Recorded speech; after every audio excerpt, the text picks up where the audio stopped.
tema 2, que tiene que ver con el marco jurídico de la prevención. Entonces nos ocupará 2 sesiones, esta y la del día siguiente.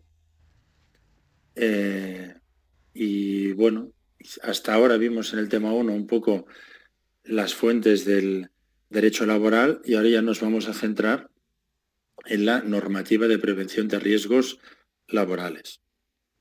Aun con todo, hoy en el primer día empezaremos de lo más genérico a lo más concreto. Vamos a empezar por el marco normativo internacional, el comunitario, que es el de la Unión Europea, y luego nos dará tiempo de ver la Constitución española ya del ordenamiento jurídico español. Y quedará para el día siguiente la parte quizás más jugosa, más interesante, de la ley de prevención y su normativa de desarrollo, con una última pincelada sobre los convenios colectivos en materia preventiva. Recordaréis que de las fuentes que vimos del derecho, la estructura jerárquica de la normativa era que tenemos la normativa internacional a través de los convenios a los cuales España está adherida. Luego tenemos la normativa comunitaria por la pertenencia a la Unión Europea y luego tenemos la Constitución española, las leyes, los reglamentos y los convenios colectivos. Pues bien, en este sentido empezaremos por el marco internacional. Y hoy veremos, como os digo, solamente hasta el inicio del marco nacional con la Constitución.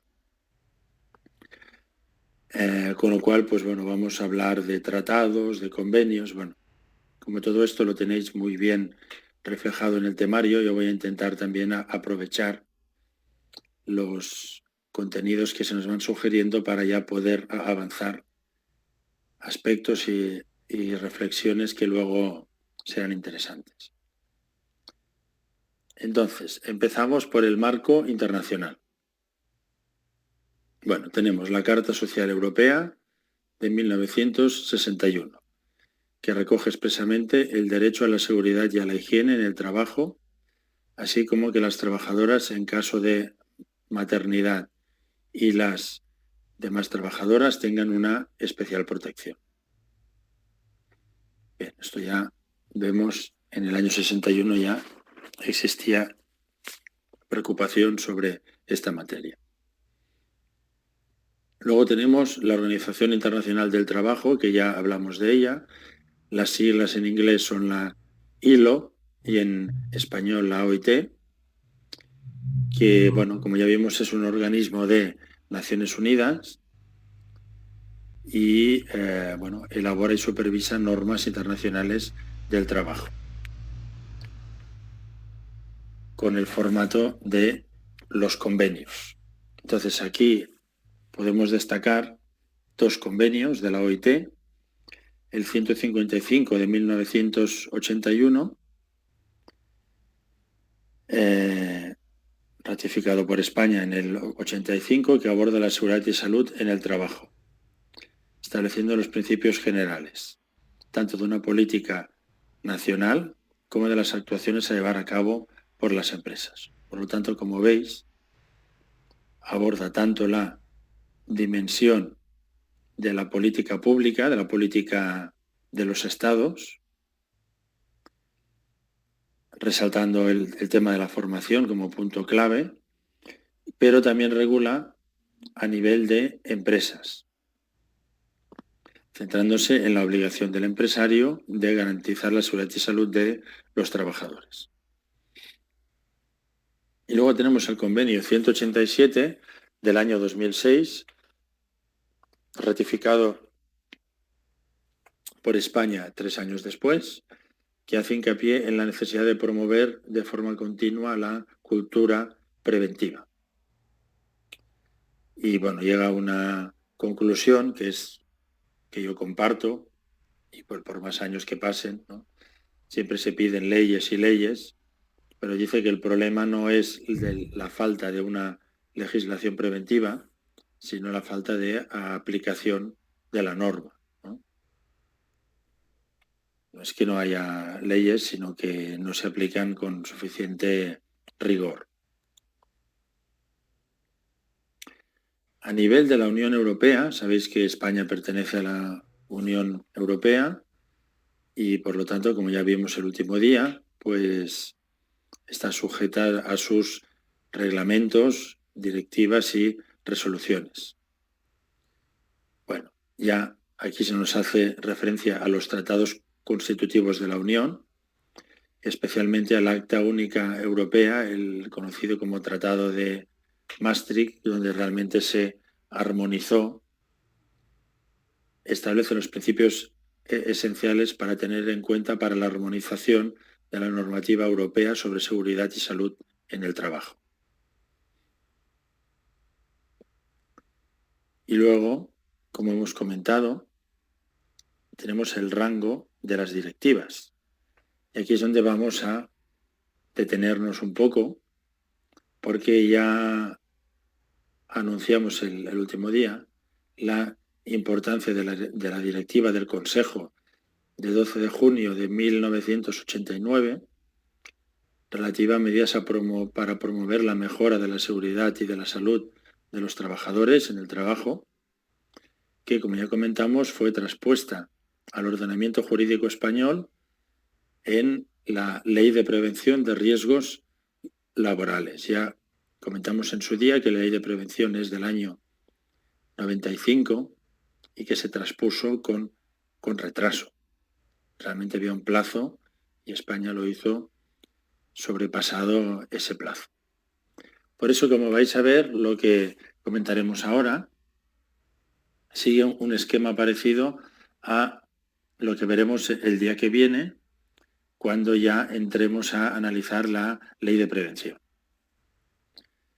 Y porque recordaréis que dijimos que las directivas europeas funcionan de tal manera que no obligan directamente cuando se publican, sino que lo que hacen es marcar una senda regulatoria y conceder un plazo a los Estados miembros para que legislen en el mismo sentido que la directiva.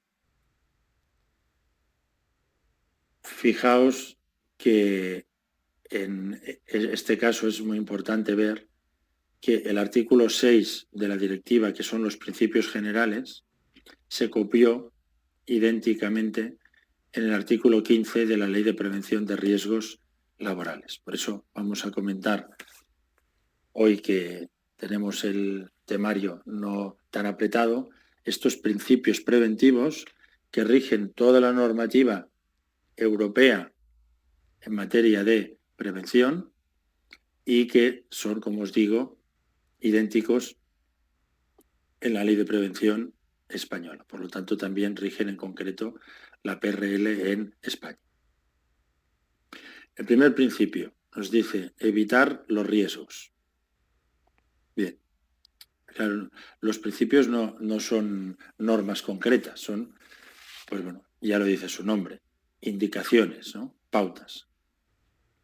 Evaluar los riesgos que no se pueden evitar. Claro, si podemos evitar un riesgo, si lo podemos eliminar, pues entonces ya tenemos resuelto el problema. Si no lo podemos eliminar, por ejemplo, estamos usando un producto químico muy peligroso, lo podemos sustituir por otro, eliminamos el riesgo de hacer uso de ese producto químico, ¿no?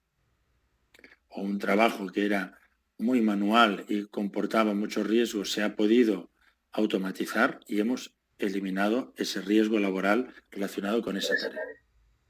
Cuando no sea posible eliminarlo, debemos evaluar los riesgos. Esto es lo que da lugar al documento principal, que probablemente luego será el que también desarrolléis en el trabajo final de máster, que es la evaluación de riesgos. Ya lo comentaremos con mucha más calma, pero la evaluación de riesgos es, bueno, el informe del técnico de prevención que visita un centro de trabajo identifica los riesgos y los evalúa señalando cuál cree que es su probabilidad, su gravedad y severidad, y luego proponiendo unas medidas preventivas para controlar ese riesgo. Esto ya lo veremos en su momento, la evaluación de riesgos y planificación de la actividad preventiva. Combatir los riesgos en su origen. Este es un principio fundamental. La prevención, siempre hemos dicho que la integración de la prevención es que esté presente en todas las decisiones que se toman en las empresas. Con lo cual quiere decir que debe estar presente en la fase de diseño de los procedimientos, en el origen. No sirve de nada que los de producción resulta que han instalado una línea nueva, han comprado la maquinaria y luego cuando la tienen colocado llaman al técnico de prevención para que vaya y mire. Y resulta que el técnico de prevención ve que aquí faltan unos resguardos, que aquí faltan unos dispositivos, que claro, entonces, hombre, pero esto ya se ha instalado, el fabricante ya se ha ido, los instaladores también. Bueno, pues para evitar todo esto, hagamos participar a la prevención desde el primer momento, desde el mismo diseño de la línea de producción, que el técnico sea partícipe y pueda poner de manifiesto las necesidades preventivas, para ahorrarnos que luego el técnico sea visto como el pepito grillo que solamente pone problemas una vez ya estaba todo hecho. Adaptar el trabajo a la persona. Esto ya lo veremos también cuando hablemos de la vigilancia de la salud, de los trabajadores especialmente sensibles. Bueno, hay que conjugar dos variables. Las características del puesto de trabajo en cuanto a herramientas, equipos de trabajo, el ambiente en el cual se desarrolla, etcétera, con la subjetividad del trabajador. Y si un trabajador presenta alguna problemática o alguna limitación o alguna característica personal, por ejemplo, no es lo mismo un trabajador que mida 1,55 m que uno que mida 2,5 m, y ninguno de los dos tiene ninguna patología, pero hay una característica personal suya que a lo mejor requiere que se adapte su camilla en la cual hace masajes porque es fisioterapeuta, por ejemplo. Pues como os digo, hay que conjugar el elemento trabajo no solo con las condiciones del puesto, sino también de la persona. Tener en cuenta la evolución de la técnica. Hay que intentar incorporar al puesto de trabajo los avances técnicos que permitan que el trabajo tenga menos peligrosidad. Bueno, pues a todos los niveles, a nivel de automatización, de nuevos dispositivos de seguridad, carretillas que llevan como un haz de luz para que se vea la zona por la que puede transitar, etcétera, etcétera. Lo que no podemos hacer es trabajar con máquinas que estén muy desfasadas, sino que hay que intentar, bueno, un poco como pasa con los coches, ¿no? Intentar que los coches sean cada vez más seguros y que impliquen menor riesgo para el conductor y para los pasajeros. Sustituir lo peligroso por lo que entraña poco o ningún peligro. Bueno, este ya lo hemos comentado un poco, ¿no? Si tengo la posibilidad, pues sustituiré el producto químico más peligroso por uno menos peligroso. O sustituiré una operación muy compleja por otra que con otro tipo de máquina se puede dar con peligrosidad. como os digo, solamente son principios, pero alguno de ellos, como veréis, en vuestro quehacer diario estará presente. Planificar la prevención. Bueno, este ya lo hemos comentado.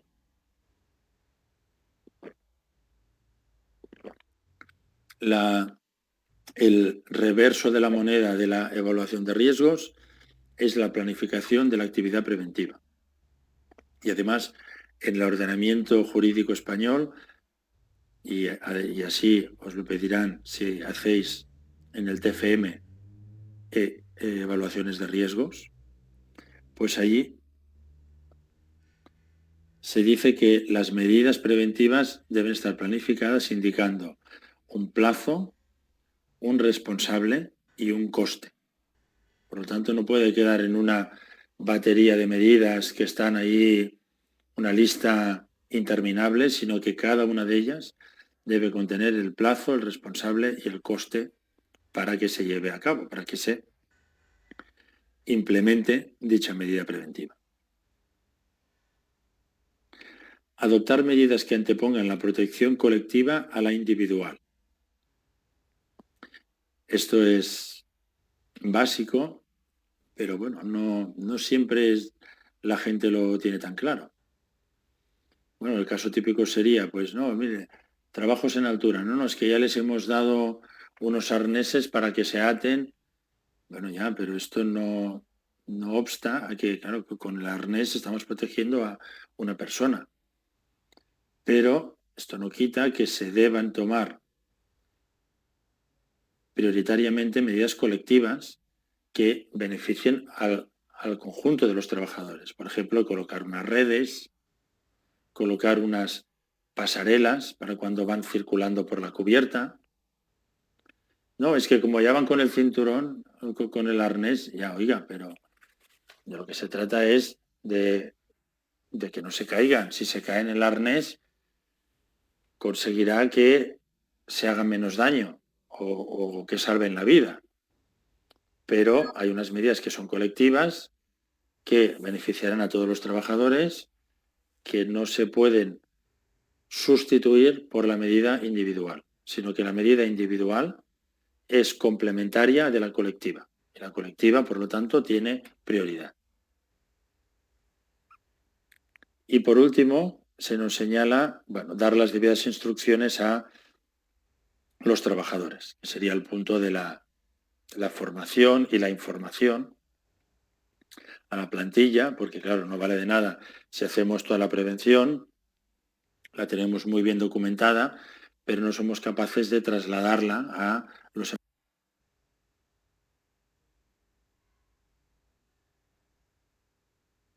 para que tomen conciencia de sus obligaciones.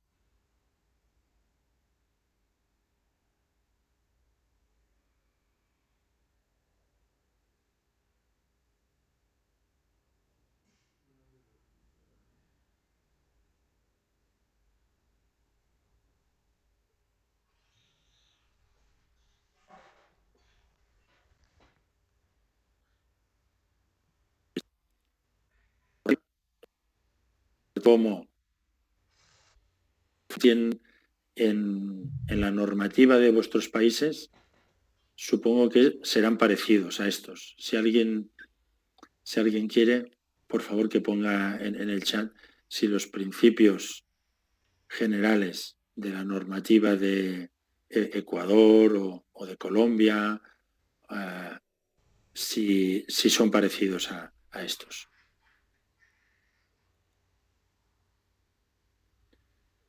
Y bueno, luego nos define en la directiva las obligaciones generales del empresario. Y bueno, claro, la que más destaca de ellas, pues es la de evaluar los riesgos, como hemos dicho, garantizar la seguridad y salud de sus empleados e integrar las actividades de prevención en el conjunto de las actividades empresariales y a todos los niveles jerárquicos.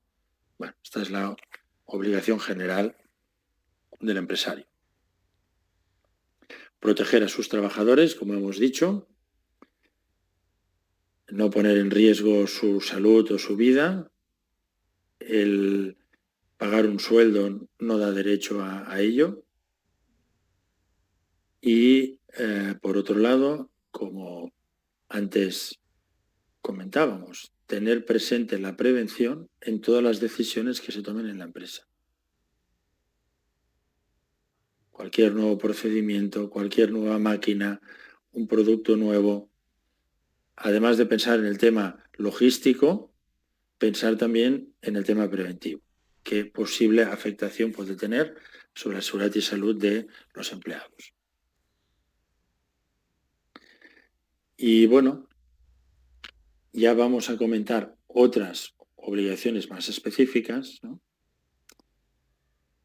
Como es la de qué medios se puede valer el empresario para cumplir sus obligaciones preventivas. Entonces, aquí en la directiva esto queda muy abierto. Dice, prevé que el empresario designe un número suficiente de trabajadores con formación, capacidad, medios y tiempo adecuados para ello, encargados de la organización de la actividad preventiva. Bien, pues aquí no se nos concreta nada más. Ya veremos el próximo día cómo se regularon estas modalidades preventivas en la regulación española. Y en concreto, además, tenemos un tema que es el 4, que es monotemático de esto, de las modalidades preventivas. Y un caso práctico que también va sobre ello, o sea que ya lo veremos con más detalle. Aquí simplemente haceros una reflexión. Siempre hemos hablado de esta posición desigual. El empresario es el dueño de los medios de producción y es el que se queda con el beneficio empresarial. A cambio, contrata un trabajo personal a cambio de un sueldo y, claro, podría intentar imponer condiciones insalubres a cambio de ese sueldo, aspecto que hemos dicho ahora que no es admisible. Por lo tanto, el empresario debe proporcionar los medios para que se pueda trabajar con seguridad y tiene también el deber de vigilancia. Pero lo que no le podemos pedir al empresario es que él tenga conocimiento sobre todas las materias de la empresa, que tenga conocimiento de contabilidad, de recursos humanos, de fiscalidad, de prevención, de protección de datos. No puede tener conocimiento sobre todo eso. Por eso buscará a expertos que se encarguen de dichos ámbitos en la empresa. Y por otro lado, tampoco le podemos pedir que sea él quien implante las medidas, que sea él personalmente y quien las vigile. Quien esté 8 horas no va a poder estar en todos los puestos de trabajo. Entonces, eso da lugar a que el empresario, por un lado, para saber qué debe hacer en PRL, contará con el asesoramiento de los técnicos y de los sanitarios a través de la modalidad preventiva que veremos en el tema 4, para saber qué hacer. Y luego, para hacerlo, para implantar las medidas y para vigilar su cumplimiento, contará con toda la línea jerárquica, con la gente que tenga debajo con rango sobre otras personas, pues con el director de fábrica, con el jefe de planta, con el jefe de turno, etcétera, etcétera, toda la estructura jerárquica de la empresa.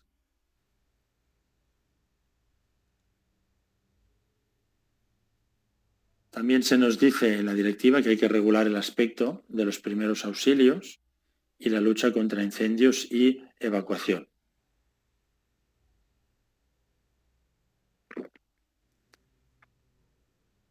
Aquí, pues bueno, además también habrá que hacer simulacros, habrá que tener a equipos de emergencia nombrados, que son los que deberán dirigir a la gente si hubiera cualquier emergencia, etcétera. Bueno, tener todos los extintores, todos los medios, los sprinklers en el techo, bueno, todo lo que sea necesario para hacer frente a un incendio o a cualquier emergencia. Tener también todos los teléfonos de ambulancias, saber practicar a alguien de la plantilla primeros auxilios, etc. Recoge la posibilidad de la paralización de las actividades empresariales en caso de riesgo grave e inminente, que ya veremos más a fondo, que liga con el ius resistentiae del trabajador, que es una palabra latina, bueno, es el derecho a resistirse a una orden empresarial que ponga en peligro la salud o la vida del trabajador. El trabajador se puede negar a cumplir una orden si el cumplirla pone en peligro su vida. Y en este sentido se podría llegar incluso a la paralización de las actividades en la empresa hasta que se solventara el peligro inminente en el cual se está incurriendo. Tenemos todo el tema de la información a los trabajadores de los riesgos de su puesto de trabajo. Tenemos la consulta y participación, que normalmente se hace a través de los representantes de los trabajadores. Entonces aquí volvemos a el concepto que vimos el otro día de los delegados de prevención, que son los representantes de los trabajadores en el ámbito preventivo. Ya veremos en el tema 6, veremos los delegados, sus funciones, sus prerrogativas, etcétera, etcétera.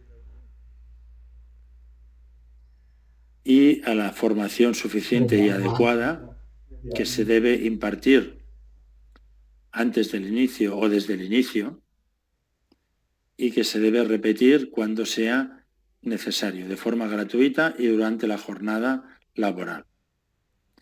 Es un caso muy lamentable por su frecuencia, además.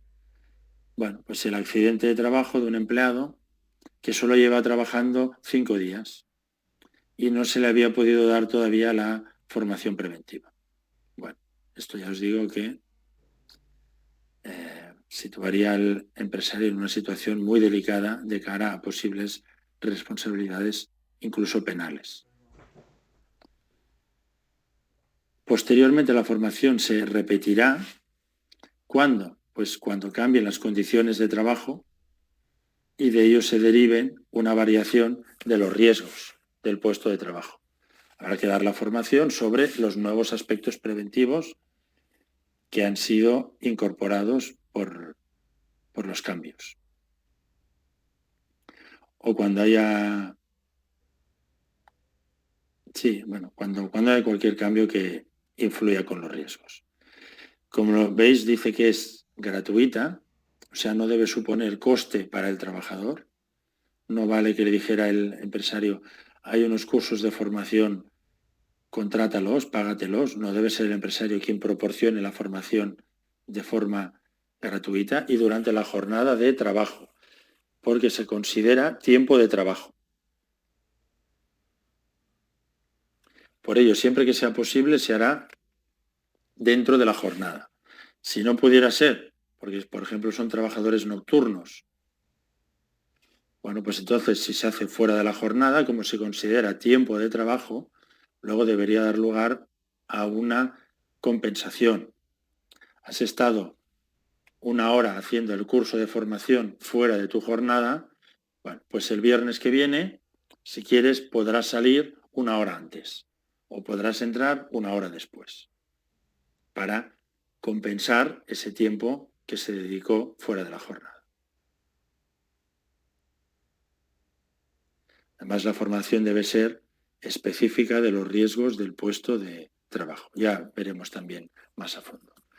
Luego se recogen unas obligaciones de carácter documental. Todo esto debe quedar plasmado en unos informes de evaluación de riesgos.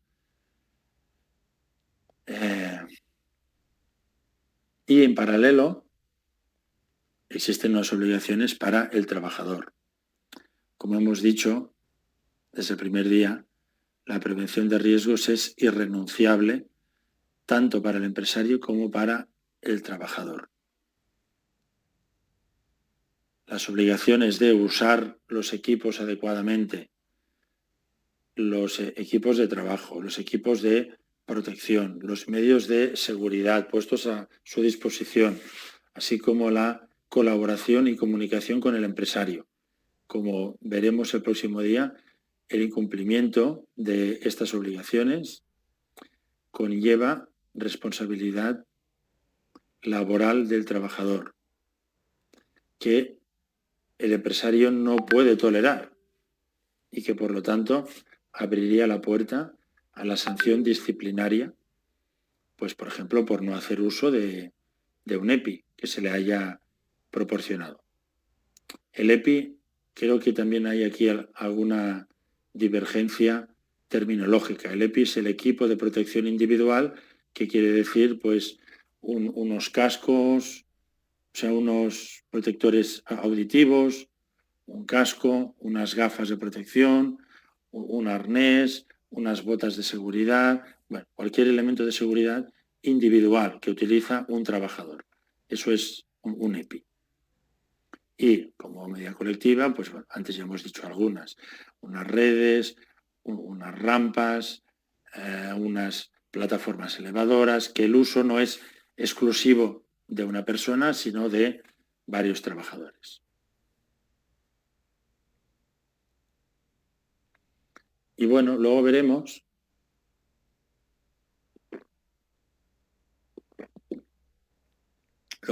bueno, un poco para reforzaros antes de pasar a este tema, porque como ya os digo, hoy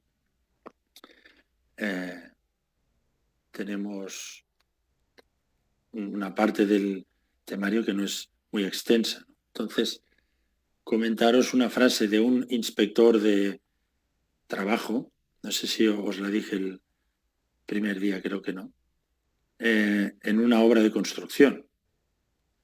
El de la obra, el contratista principal de la obra, le decía al inspector, mire, es que no hay forma con el uso de los EPIs, no hay forma de que se pongan el casco. Le resulta incómodo, hace calor, incluso hay algunos que me han dicho que estarían dispuestos a firmar una hoja conforme renuncian al uso del casco y asumen cualquier responsabilidad que se derive a título personal. Bueno, esto ya, como comentamos, no es válido. Porque entonces yo te digo, mira, te voy a subir el sueldo un poquito y tú me firmas todo esto. Eso no es admisible. Entonces el inspector de trabajo, en este caso, le dijo al de la obra de construcción, le dijo, no se preocupe usted. Si sus trabajadores no se quieren poner el casco, usted encontrará otros trabajadores en el mercado de trabajo que van a querer venir y se lo van a querer poner. O sea, lo que les estaba diciendo es, no le queda otra que, si no se ponen el casco, despedirlos y contratar a otros. Porque si no lo hace así, el empresario está asumiendo el incumplimiento, está tolerando el incumplimiento y por lo tanto se está haciendo corresponsable del mismo. Y bueno, luego tenemos otras directivas que fueron saliendo que regulan aspectos más concretos, que como veremos el próximo día, así como la directiva del 89 se transpuso en la Ley de Prevención de Riesgos Laborales, todas estas directivas se transpusieron en reales decretos, que ya comentaremos el próximo día, en el ordenamiento jurídico español.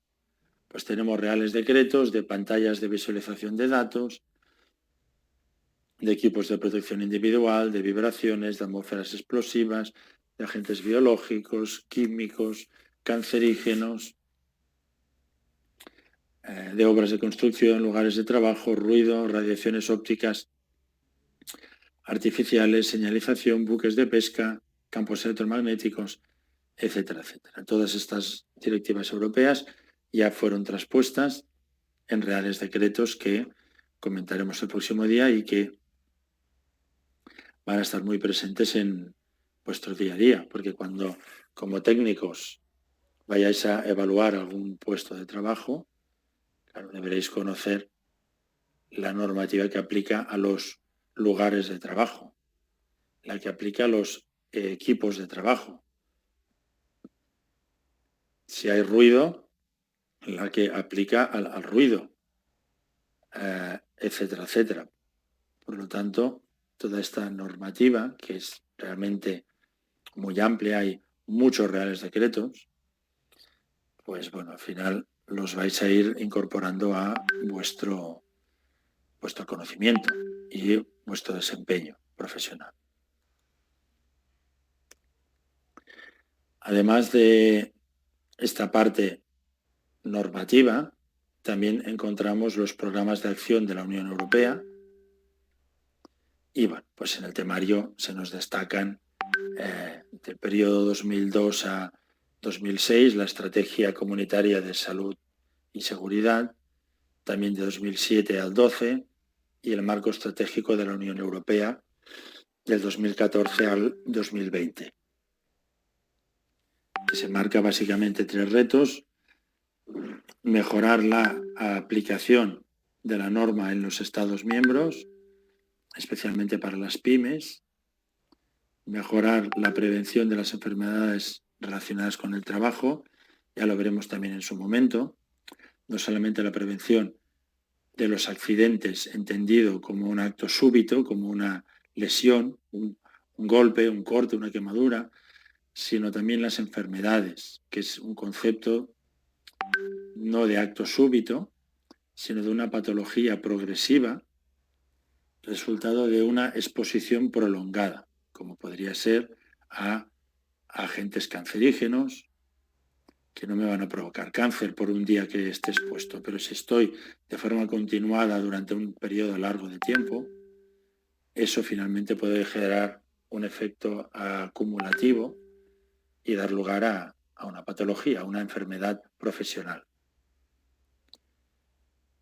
Y por último también combatir el cambio demográfico. Bueno, también está el reto, está muy de moda ahora de hablar de la perspectiva de edad en la prevención. O sea, cómo aplicamos la prevención a, por lo menos en España, la natalidad ha ido en retroceso en los últimos probablemente 20 o 30 años, con lo cual, bueno, tenemos una población activa que cada vez tiene más edad.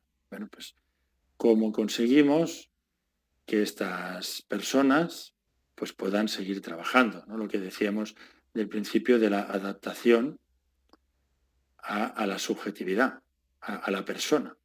Pues tenemos que buscar la manera, no se trata de la prevención de unos máximos que nos lleven a que no, si alguien ya está un poquito fuera, para que no se haga daño, fuera. No, porque tampoco habría entonces pensiones públicas para todos, ¿no? No vamos a intentar adaptar los puestos para que la gente pueda seguir prestando un rendimiento con el factor edad, a medida que avanza su edad, como sería mi caso, por ejemplo, que no es que sea tan mayor, pero bueno, hace 4 días era como vosotros y ahora pues ya estoy casi a medio camino de los jubilados. Pero bueno, como ya veréis, pasa tan rápido que no te das ni cuenta. Y bueno, hasta aquí era la normativa internacional y comunitaria.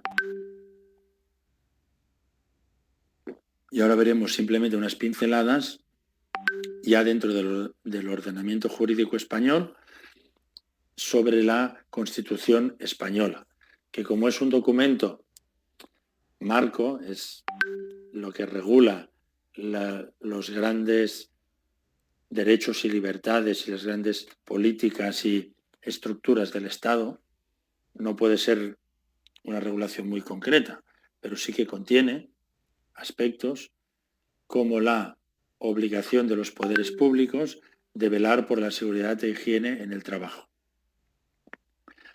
Asimismo, en el artículo 10 encontramos el derecho a la dignidad de la persona. En el artículo 15, el derecho a la vida y a la integridad física y moral. Cuando hablamos de física y moral, ya lo veremos también. Hablaremos no solo de las condiciones físicas de los puestos de trabajo, sino también de los aspectos psicosociales, ¿no? De la posible afectación de los riesgos psicosociales sobre la persona. Encontramos el artículo 43.1, derecho a la protección de la salud, y el artículo 45, a disfrutar de un medio ambiente adecuado para el desarrollo de la persona. En el artículo 38 viene el tema que ya hemos comentado de la libertad de empresa y de la necesidad de conjugar la libertad de empresa con el respeto a los derechos laborales. El trabajo debe permitir ganarse la vida sin ponerla en peligro, sin perderla, ¿no? El trabajo permite que la persona se desarrolle, aplique sus capacidades, conocimientos. Bueno, pues vamos a intentar que eso se pueda desarrollar sin poner en peligro la salud y la vida.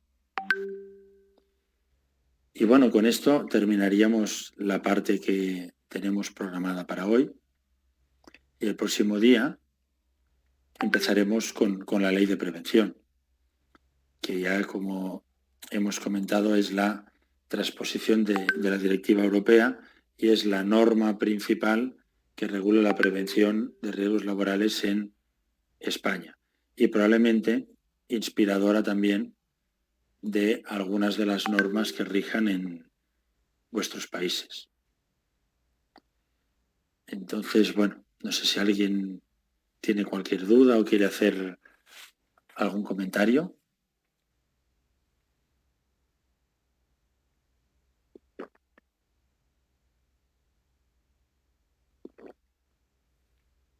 ¿Nadie quiere hacer ningún comentario? Si no, bueno, por lo menos es que como no escribía nadie, digo, a ver si es que no funciona esto. Perfecto. Pues entonces os doy las gracias, como siempre, por asistir. El que no haya podido, pues también tiene la opción de verlo grabado. Y bueno, quedamos para el próximo día. Ahora no sé si el próximo día, el viernes que viene, hay clase. Creo que no, que es festivo, ¿no? En España es Semana Santa y es festivo. Entonces creo que nos veremos dentro de 2 viernes. Es festivo. Sí, es festivo. Perfecto. Pues entonces quedaremos citados. Bueno, está puesto en el calendario, ¿eh? No me hagáis caso, pero yo diría que sí que es festivo. Entonces nos veríamos dentro de 2 viernes y continuaríamos con la segunda parte del tema 2. Pues muy bien, buen fin de semana a todos, buenas fiestas, buenas Pascuas y hasta la próxima clase.